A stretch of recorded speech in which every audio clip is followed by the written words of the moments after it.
Hello, everyone. We'll be getting started in just about a minute.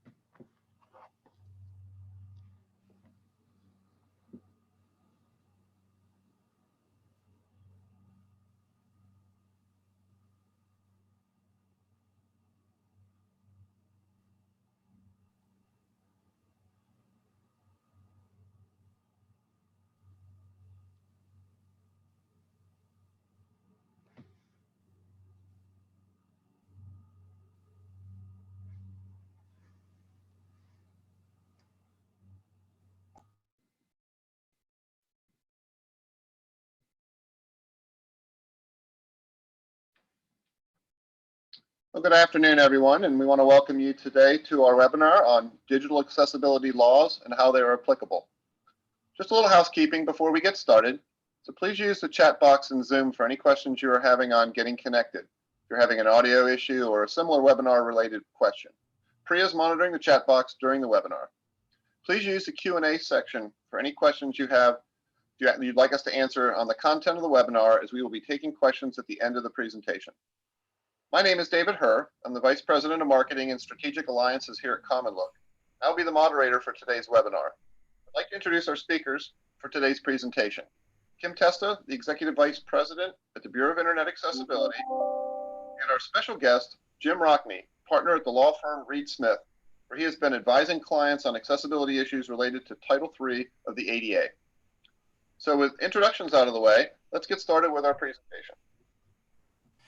Well, thank you very much, Dave. This is Jim Rockney here from Reed Smith. As Dave said, I'm a partner at the firm, and I've developed a practice over the years in assisting clients who are addressing Title III accessibility issues. And that can run the gamut from physical accessibility issues, such as height and reach, countertop, parking lot accessibility,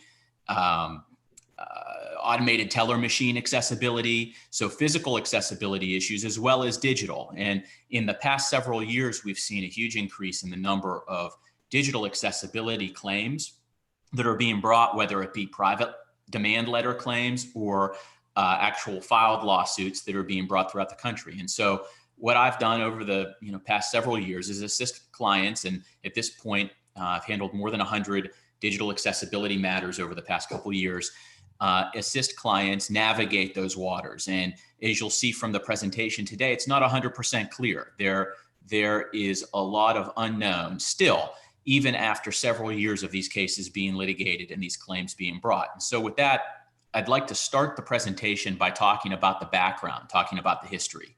And so, what is the state of law for digital accessibility? That's a major question, and it's one that has changed over time. And the Americans with Disabilities Act, which includes Title III regarding public accommodations, was signed into law in 1990. And back then, that was a time when the internet and website-based e-commerce did not exist as we know it today. And so the ADA, the Americans with Disabilities Act, it does not specifically contemplate accessibility outside of the physical world. And that makes sense because, as I said, back in 1990, very few people were using what would be considered the internet, and people were not conducting e-commerce over the internet at that time. So what do you look to? And what you look to is the legislative history and the spirit of the ADA, right? And so if you look to the legislative history, and if you look at the spirit of the ADA, it does support a reading that equal access to goods and services should be available to persons with disabilities, including through emerging technologies. So while neither the ADA nor the implementing regs that currently delineate requirements for an accessible website or mobile app, the Department of Justice has taken the view since at least 2010 that websites are covered by the Americans with Disabilities Act, and the websites, particularly those with e-commerce components, should be made accessible to people with disabilities. Go to the next slide. And let's go to the next slide. So there continues to be this legislative and regulatory vacuum specifying how businesses that want to serve their customers and protect their brands, how those businesses should make their websites accessible. So again, a little bit of history. Originally, the Department of Justice indicated that it would issue proposed regulations addressing website accessibility for Title III entities in spring of 2016. However, in November of 2015, the DOJ then further delayed the issuance of those proposed regs until what it said would be fiscal year 2018. And then in November 2016, the DOJ announced that the federal government's unified agenda, that it expected to issue a proposed rule in July of 2018. But then again, in December of 2017, the Department of Justice withdrew its intent to propose rulemaking regarding website accessibility under the ADA. And now at this point, we don't anticipate any additional activity from the Department of Justice on this front in the current administration. However, as everyone knows, there's potentially a change of administration. I'm not going to get into politics here on this webinar, but assuming that there is a new administration, that may change. So that may mean that the Department of Justice will take a more active role and may reintroduce the proposed rulemaking that it had been considering, and it had been going through the process at that time, back in 2017, related to technical and scoping regulations for websites and what it would mean to be an accessible website. And in fact, very recently in the House, there's been a new bill that's been introduced called the Online Accessibility Act. And there are some key provisions of that act, and it's in the very nascent stages. It's in the early stages. And so it hasn't gone through the House, it's certainly not at the level of the Senate. And there's some negative feedback that the bill has received. But in a nutshell, the Online Accessibility Act would require substantial compliance to version 2.0, level A and level AA of the Web Content Accessibility Guidelines. And substantial compliance is not defined as far as I understand it in this bill. And so, that's one issue, right? What will that mean, and what does that mean? And that's something that Kim and her team will be able to address as well. What does it mean to be substantially compliant or in conformance with WCAG 2.0 level A and level AA? And what this bill does is it tasks the Architectural and Transportation Barriers Compliance Board with defining these terms and developing the appropriate standards. So, well, this is some development, right? And there's a desire here to create some sort of structure around what it would mean to be, let's say, compliant or in conformance with these guidelines, and that these guidelines may then end up being what would be the law, right? Under the Americans with Disabilities Act. We're not there yet. And so we'll see how this develops, and we're going to continue to monitor how that bill develops over time and whether it's ever passed. So it's just something to keep an eye out for, because this is at the kind of cutting edge of the law in terms of what these standards should be and what the standards are. So let's go to the next slide. Part of why there's a need for clarity here is because even within the court system, there is a split, and courts of appeals are split on whether a company that has a website, whether that website needs to have a nexus to a physical location for that website to fall within the scope of the Americans with Disabilities Act. And so there are some jurisdictions like the Ninth Circuit and like the 11th Circuit in these two cases, Robles v. Domino's Pizza and Gill v. Winn-Dixie, where the circuit courts have said, you need to, as a plaintiff, prove that there is a nexus between the website that you are claiming you could not access and a physical location that is integrated with that website. And so if you were a person with a disability who brings a claim in the Ninth Circuit, which includes California, or the 11th Circuit, which includes Florida, for example, you need to be able to say in your complaint that there is a physical location that is related to the website in your jurisdiction that you are attempting to access. If you don't demonstrate that nexus, then you're not going to have a viable digital accessibility claim in those jurisdictions. Now, other jurisdictions, such as the First Circuit, that includes Massachusetts, or the Second Circuit, that includes New York, those circuit courts have said that you do not need to have a nexus to a physical location. So it's just enough that you have a website and that you're offering your goods or your services for your website to fall within the scope of the Americans with Disabilities Act. So one thing that the bill that I discussed in the relation to the previous slide would do is that it would do away with this nexus requirement, that there would be no nexus requirement if that bill were passed into law. And so jurisdictions that still require a nexus, like the Ninth Circuit and the 11th Circuit, that wouldn't be the law any longer if this bill were to pass, and if the rules and the regulations of the bill become the law. So for now, we still have this split, but that may change. And so let's go on to the next slide. Next slide, please.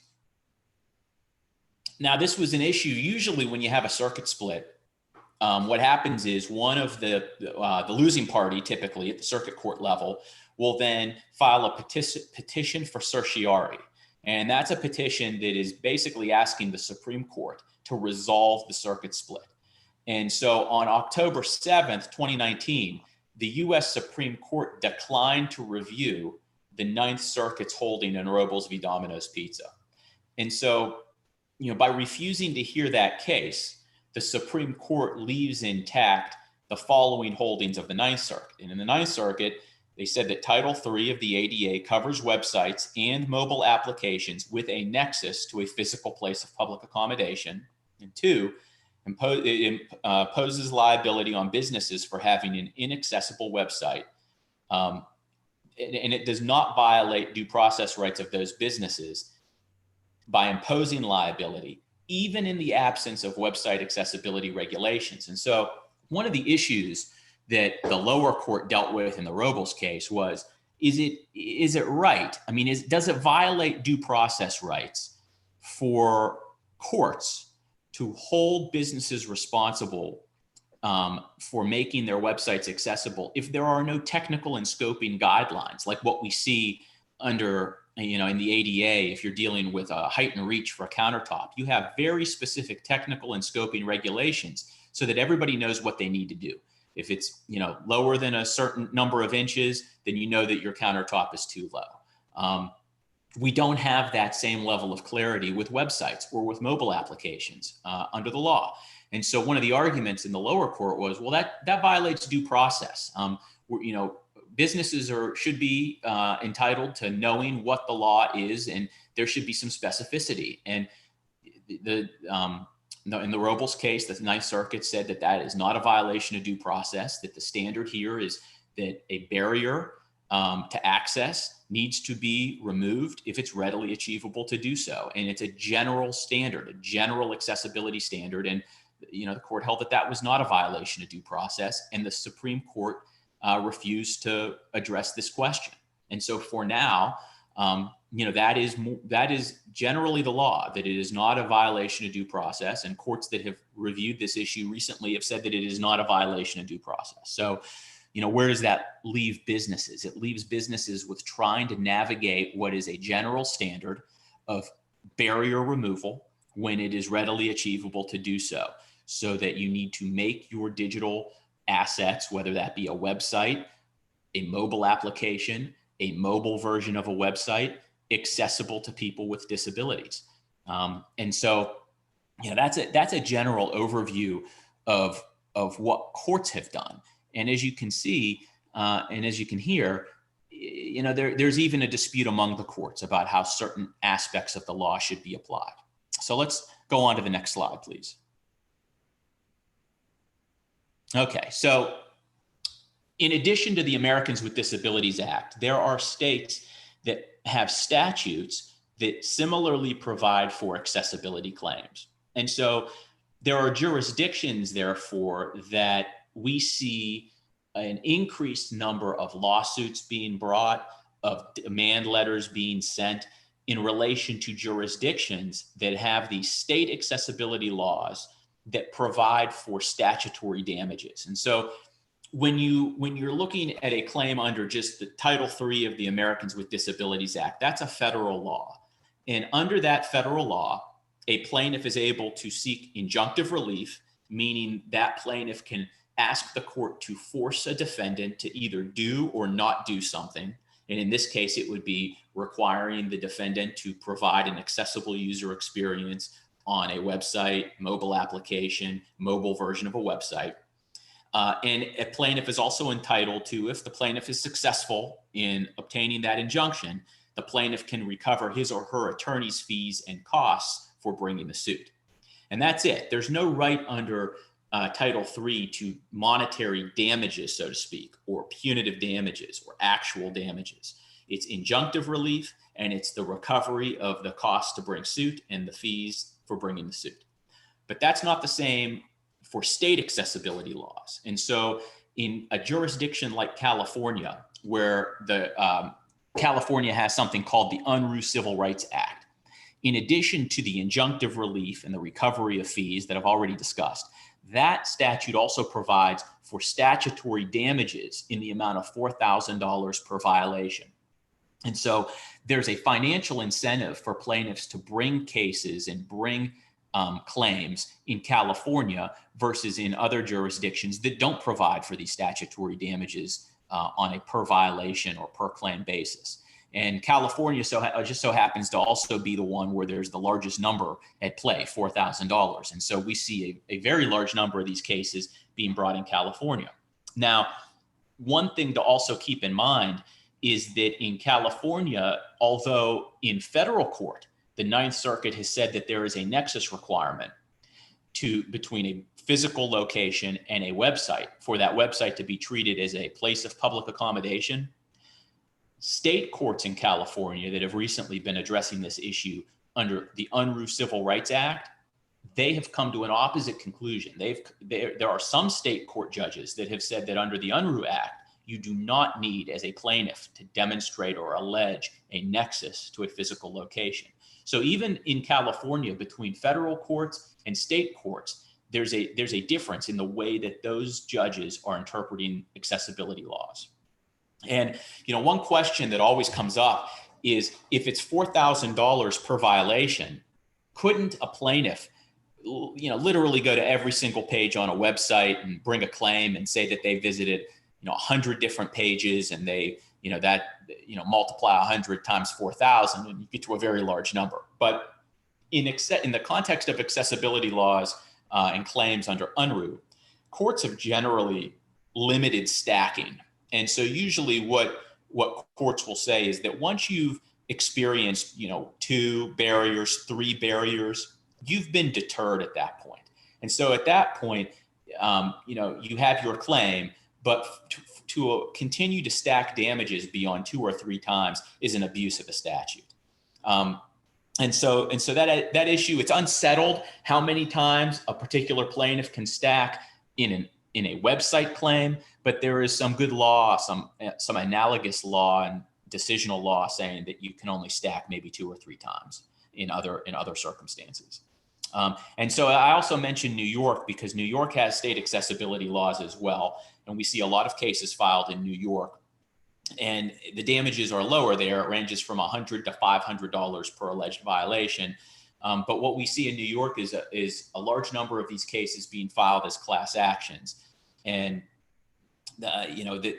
because of the potential for statutory damages, that tends to embolden plaintiffs' lawyers to say, well, the value of my case is higher in New York because I'm bringing it on a class-wide basis, and therefore, they may demand more to try to settle one of those cases. So it's just something to be aware of. If you do business in New York or in California, you're probably already familiar with the fact that these cases are being brought fairly regularly. And it seems like, we see a lot of these in Florida as well, even though there aren't the same statutory damages provisions in Florida. So those tend to be the hotbeds: New York, California, and Florida.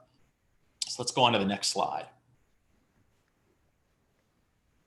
So what are some ways to deal with one of these cases or one of these claims when you receive one? And it's really a two-pronged approach, right? I mean, part of this is what Kim and her team offer. It's understanding where your digital assets stand from an accessibility standpoint, and understanding if there are barriers and how to remove those barriers. And doing that by following the Web Content Accessibility Guidelines. And generally, we'll say now we're in current with version 2.1, and level A and level AA are the success criteria that are usually applied in the context of a resolution, right? So one approach here to resolving one of these cases is to go about it in a confidential individual settlement. And I would say that the vast majority of these matters, they do settle on a confidential individual basis before discovery commences. And the reason for that is because with the fee shifting nature of the Americans with Disabilities Act, as the case continues and the case goes on, usually that will result in the plaintiff's lawyer increasing the demand to settle the case. And so unless you have a very good case on the merits and you're able to demonstrate accessibility and you're able to demonstrate that the plaintiff's claim is either frivolous or that you can moot the claim before the case proceeds to summary judgment, or even better, if you're able to moot the claim and demonstrate mootness on a motion, on a 12B1 motion to dismiss for lack of subject matter jurisdiction, which is one approach that at least one defendant was able to take and was able to take successfully in a case in New York, then the vast majority of these matters resolve. It's financially probably the best approach unless you are really principled and you want to demonstrate accessibility. And two, it allows you to devote your resources to improving the site, improving the website, improving the mobile app, rather than spend time and waste time litigating. So that's, I would say, the vast majority of matters, they resolve on a confidential individual basis. Another approach would be a public individual settlement with a consent decree.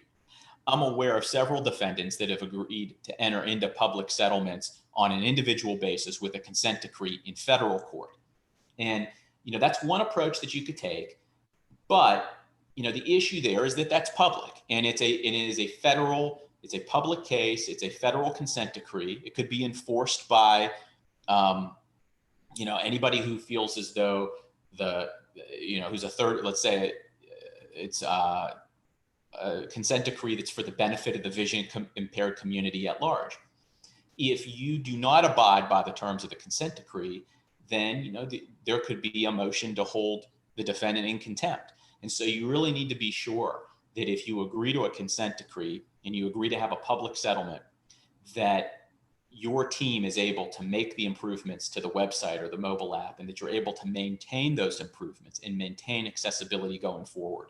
Because what you don't want to have is a situation where you have violated the terms of the consent decree, and then you have parties seeking to enforce those terms in federal court.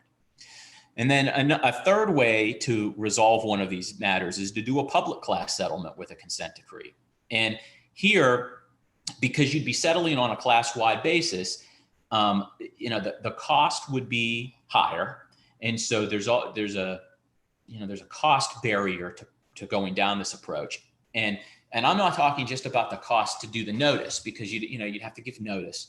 But then if you are going to resolve a case on a class-wide basis, and you're going to do so expecting a release of the class members for any of these state statutory claims where there's an availability of damages, statutory damages, then there's going to be a monetary component to that settlement. It's not just going to be injunctive relief memorialized in a consent decree, but there's going to then also have to be a individual monetary component to the class members. And so the cost to settle a case on a class-wide basis in a public way, it's very expensive. And so we don't see very many of these cases settled on a class-wide basis. In fact, I'm aware of one where there's been preliminary approval filed to settle on a class-wide basis, and that's currently pending. So we'll see where that goes and what happens. But those are generally the three approaches to resolving one of these claims in one of these cases.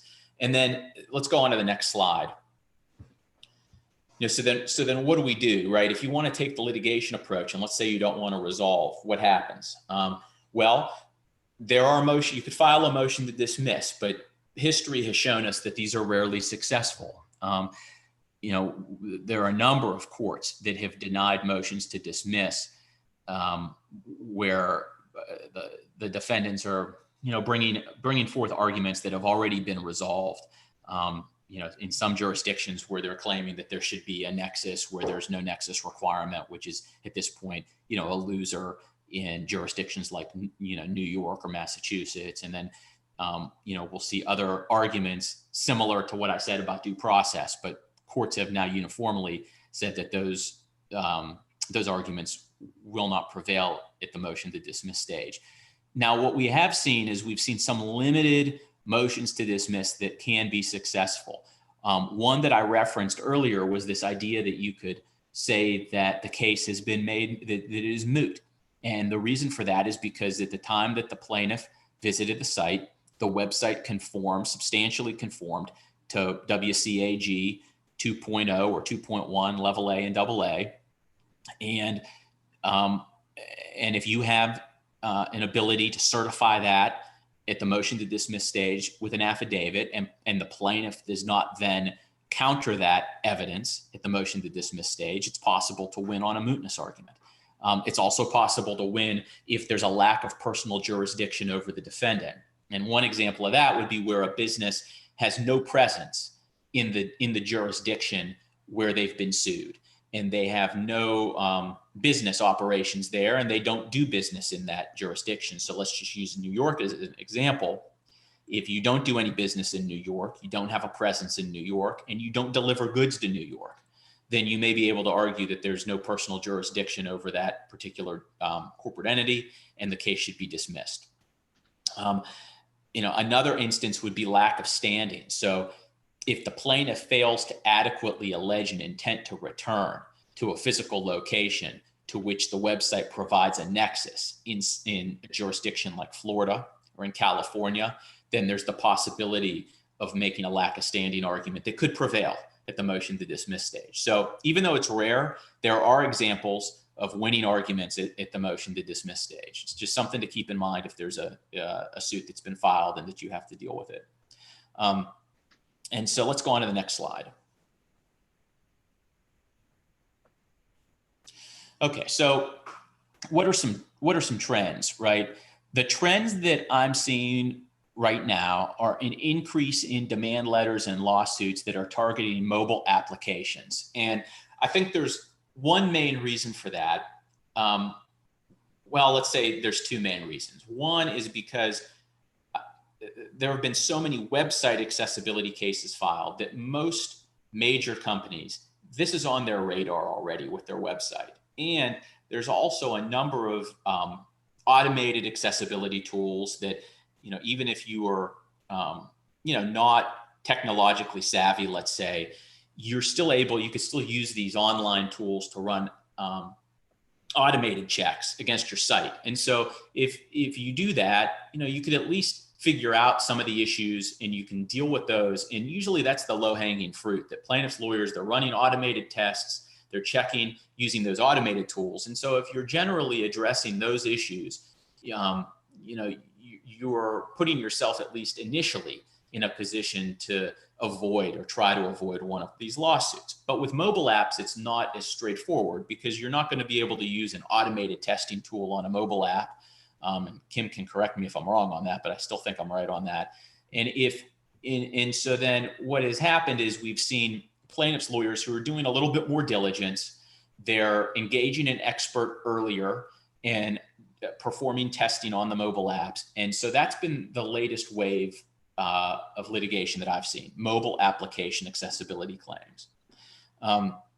And this is also partially due to the fact that in Robles v. Domino's Pizza, the court permitted claims to proceed relating to both the website and the mobile app. And so, while websites were treated as Title III places of public accommodation for a while now by courts, it's more recently that mobile apps have been treated to fall within the scope of Title III as well.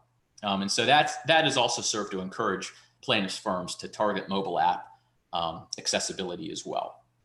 And so then the other thing is, and this is not I wouldn't say this is a recent development, but within the past several years, we've now have WCAG 2.1 is the current version of the Web Content Accessibility Guidelines. And previously we saw almost every lawsuit filed reference version 2.0. And now we see a lot more cases that reference 2.1. And in particular, reference the 2.1 guidelines that would be applicable to a consumer who is using voiceover technology on their iPhone or using talkback technology on their Android. And so, I've seen a lot of cases very recently that are addressing that particular level of accessibility, 2.1 A and AA, related specifically to a customer who's using a mobile phone to navigate a website using either TalkBack or VoiceOver. Let's go on to the next slide. Okay, and so as I mentioned, ADA litigation, it's on the rise. There's over 11,000 ADA Title III lawsuits that were filed in 2019, which is an 8.8 increase compared to 2018. 84% of the suits are filed in California, New York, and Florida. So as I mentioned, those are the hotbed states for this type of litigation, although we do see a fair number where I'm located in Pittsburgh and Western Pennsylvania. We see a fair number of cases being brought there in Western Pennsylvania as well. And in fact, I would guess that when the year is done and 2020 is over and we see the statistics for 2020, I feel like Pennsylvania is going to maybe overtake the third place state in this equation, because we've seen so many filed in Pennsylvania this year. So, this is a very general overview. I'm right at the 30-minute mark. And so I think I kept it right within the time period that I was supposed to. And, I'm happy to answer questions and we can go from there. Okay, so I see one question about asking to define a nexus. And yeah, it's a good question, right? I mean, what does that mean? And there are a number of different tests between these jurisdictions that are requiring a nexus. And so what I will just say generally is that a nexus would mean that, and I'm going to use Winn-Dixie. So there's a famous case, Gill v. Winn-Dixie. And in Gill v. Winn-Dixie, it's the first case that actually went to trial. And so it was the first digital website accessibility case that went to trial. And in that case, what the plaintiff was arguing there was that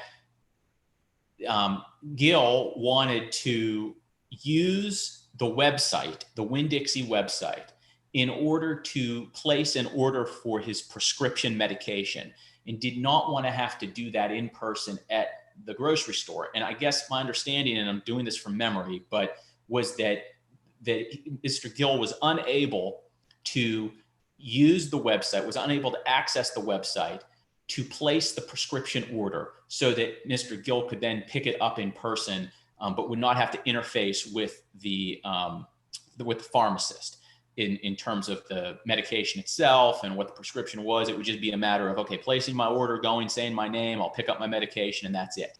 I don't have to get into a discourse.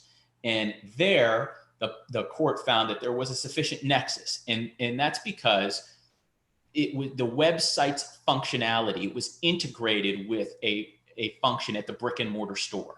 So the ability to place a prescription order online and with the idea that then that person would go and pick it up in person. So there was a nexus there between what service was being offered online with what then somebody would go and do in person at the store. And so that's an example of a nexus. Another example of a nexus would be in the Domino's Pizza case, where the plaintiff argued that there was a nexus between ordering pizza online and having the pizza ready so that when the pizza was picked up at the Domino's store, that it would be ready and the order will have already been placed. And so, that's another example of a nexus. And, if this is the type of thing that you have questions about, and, like, let's say you were in a particular jurisdiction and you want an explanation or lay of the land as it relates to the law in that jurisdiction and how courts have specifically described nexus, happy to help with that. You could always feel free to contact me. My email address, I think it's included with the materials, but it's jrockney, ROCKNEY, @reedsmith.com, REEDSMITH.com. So yeah, feel free to reach out if you have any specific questions on a jurisdictional basis. I'd be happy to look into that and provide feedback. Do we have any other questions here? Yep, I think another one just came in, Jim, and it says, what trends have you seen in the DC, Maryland, and Virginia area? Okay, so a good question. I've seen there's a firm that is a plaintiff's firm operating out of DC and in a few other jurisdictions that have been sending private demand letters. I won't go into the names, but they sent out a vast number of private demand letters on behalf of a client. They're located in DC, and thus far they have not been actively litigating those claims. And so I haven't seen that much activity coming out of DC, Maryland, or Virginia, other than these private demand letters that don't seem to really go anywhere. So, there may be two reasons for that. One is that maybe plaintiff's lawyers not motivated to pursue those claims. But the other may be that once they know that they are dealing with experienced counsel on the other side, they would rather just fish for one-off easy settlements or situations where they can what I've seen plaintiff's lawyers do is kind of pitch to these targets to say, your website's not accessible. I'm bringing this claim on behalf of a client. And if you engage with us, we'll connect you with an expert consulting firm. And so then they try to kind of turn that into a business opportunity for them, which is a very odd way to go about it, in my opinion. But nothing surprises me at this point. I've seen quite a bit. So I hope that answers your question. And I think that like I said, you're more likely to see one of these cases filed in California or New York, frankly. Okay, thanks. Here's another good question. Is there any history for organizations that try but don't get their sites 100% accessible? Is this a yes or no, or are there gray areas? So yeah, that's a good question. And I think that the issue there is the 100% accessible. And I think Kim will probably back me up here when I say that there is no way to ever confirm or ensure 100% accessibility. There's always going to be some sort of issue. You can try to identify everything that you can. And it may be that there's something that relates to the browser, the version of the browser that the person is using, or the version of the assistive technology that the person is using to review the website that will create an issue that others won't have. And so, it can be very frustrating for companies where they've worked so hard and so diligently to do the best they can to make what would be, I would argue, a barrier-free site, only to have another lawsuit filed or receive another demand letter. But when that happens and you can demonstrate all the work that you've done, in my experience, when I've had that discussion with opposing counsel and I've been able to do a proffer early in the case to say, you're barking up the wrong tree here and here's why, and in the context of resolution, explain to them that you may have found a one-off issue that may not even be an issue for everybody, but it's already been addressed, and that this is not the type of case that would make sense to pursue. And usually I would say that most plaintiffs' lawyers, if I have that discussion with them, they're reasonable. And so what you're doing really is to say, okay, let's do everything we can here to put ourselves in the best place that we can be in from an accessibility standpoint. And while we know that there may be claims brought or we may receive a demand letter, if we're able to act quickly and deal with the issue, if there is one, that'll put us in the best position to push back and put us in the best position to demonstrate that we're one of the good companies in this industry and that we are trying to do our best to serve all of our customers. And so that's usually the approach that I take. And I've had some success doing that, having plaintiffs' lawyers say, okay, Jim, you're right. This is not the type of one we're going to pursue. We'll withdraw the complaint or we'll withdraw the demand letter. And also to add to that, as Jim had mentioned, think of a website, your applications, think of them as almost like a living organism. Even if your site, everything is compliant, but then as you mentioned, there are so many different browsers, assistive technology, and all the versions that go along with it. Even if you don't make a single change, one of those updates, software updates, whatever they are, can push you out of compliance. That's why with digital auditing and accessibility, it's important that, yes, you have that audit done, you fix, you remediate, but it's also really important for everyone to know you really need to have an ongoing monitoring plan in place. So you keep that documentation, that paper trail moving forward. So if this happens, as Jim mentioned, you have all of this information to give to your attorney. Look, here's what we're doing. We're doing everything possible that we can do to maintain the accessibility of our site. And now we're getting this because of what? One little thing. So yes, the ongoing monitoring is just as important. We do have another question, Jim, for you. Does your firm provide services for online startups? And what advice would you provide for startups? Sure. Yes, we do provide services for startups. We help startups routinely. So I've helped startups with this issue in particular. The best advice, I think, is that if you are in the development phase, to develop your digital assets with accessibility in mind at the outset.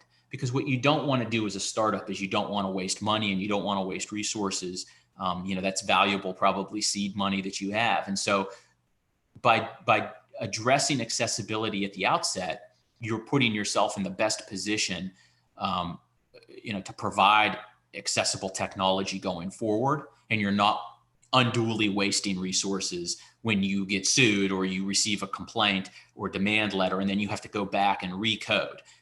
You want to avoid that if you can. So that's part one.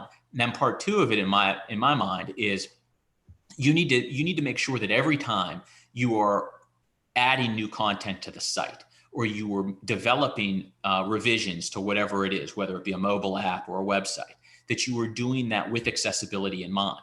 Because if you're doing it once, but you're not keeping up with it going forward, then it's very easy for a plaintiff's firm to find that, target you, and send you a demand letter or file a complaint. I've had clients where they've done all of this work to ensure accessibility, and they've had one person on their development team who either was lax or just didn't get the picture, didn't get the memo, let's say, and they uploaded a promotion over a holiday weekend. And sure enough, 2 or 3 weeks later, that company received a lawsuit. And it was because of the promotional content that was uploaded over that holiday weekend. And, from the standpoint of the plaintiff and the plaintiff's lawyer, they say, well, look, I understand you did all of this other work, but this is an important promotion. This was something that my client wanted to take part in. My client has a right to do that as somebody who has a disability just as much as anybody else, and missed the opportunity. And, that shows that your controls aren't good. And so, it's a position that you don't want to have to be in, because if you've done all of this work, you don't want to put yourself in a position where it could fall apart, and you could receive a complaint because of a one-off situation. And so putting those controls in place early, making sure that the development team understands and that they have assistance going forward if they don't, which is where Kim comes in. So that would be my initial advice. But again, feel free to reach out. Happy to assist in more ways if you need it and if you'd like it. And I see another question here related to higher education. So I'd like to address that. It says, in higher education, classes are designed to use publisher third-party materials. Often those materials are not accessible for all students. We and they are under the impression that they are not included in the regulations and are not required to be accessible, even as simple as adding captions. Any truth to that? So this is a kind of a loaded question. And I will tell you that I've assisted clients who are in higher education who have received Office of Civil Rights investigations related to the accessibility of their online learning, online materials, and online platform. And so it is something that the Department of Justice, even in the Trump administration, was pursuing. And so, it depends on exactly what the materials are. I mean, I know that you've made a reference to publisher third-party materials. And so it'll depend on, in my opinion and in my mind, it'll depend on the way in which you are making those available to students. And so, yeah, this would be a question that we would need to dig into more, but I will tell you that this has been something on the radar of the Department of Justice and the Office of Civil Rights, the accessibility for universities and places of higher education to ensure that students and anyone who is accessing those materials do so with an accessible format. Thanks. And I'll take this one. This is a statement. This is my first time to join, and so I'm not sure if my question is related, but this person is a webmaster who creates websites for a federal agency. Do you have any recommendation on which automated tool that I can use to check on accessibility of our website? If you go to the W3C's website, there is a list of automated tools if that's what you're looking for, and that would be my recommendation. Let's see, there's one more. Is there an accessibility audit tracker tool or manual template available to manage ongoing accessibility? That's a good question. And there are a couple of things. My first question would be, to ask if you've had a complete audit done, which involves automated and manual testing. Manual testing has to be done by individuals with disabilities.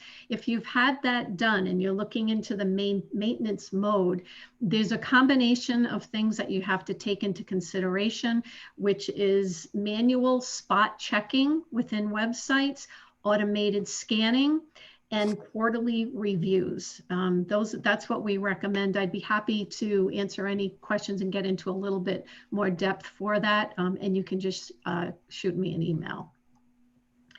There is another question for you, Jim. How much are you seeing privately owned websites being held accountable versus relationships with government entities?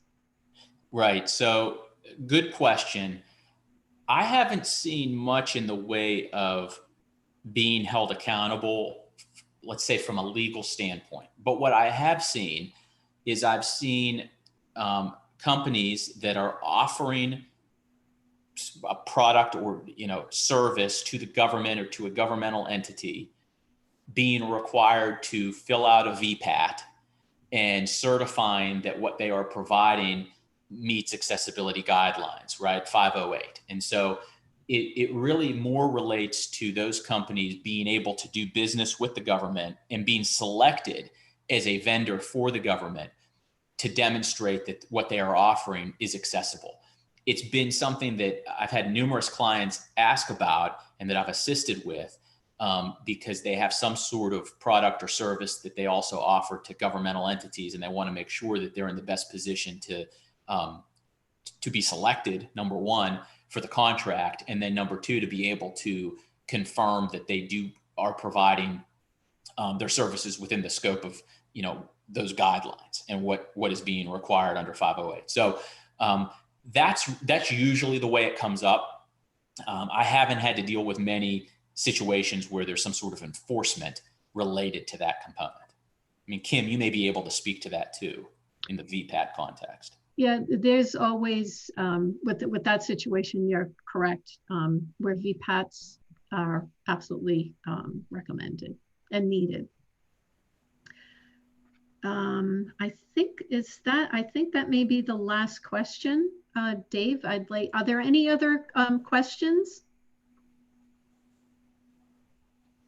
I don't think so. Dave, I'll turn it back over to you. All right, very good. Well, we want to thank everybody for attending today, and we want to thank our guest, Jim Rockney, for bringing his expertise on the legal aspect to accessibility. Our next webinar will be on the 3rd of December on coding for accessibility in the user experience. So stop by our websites to sign up for that if you're not already signed up for that. And we look forward to having that next presentation. Again, the contact information for Kim and for James.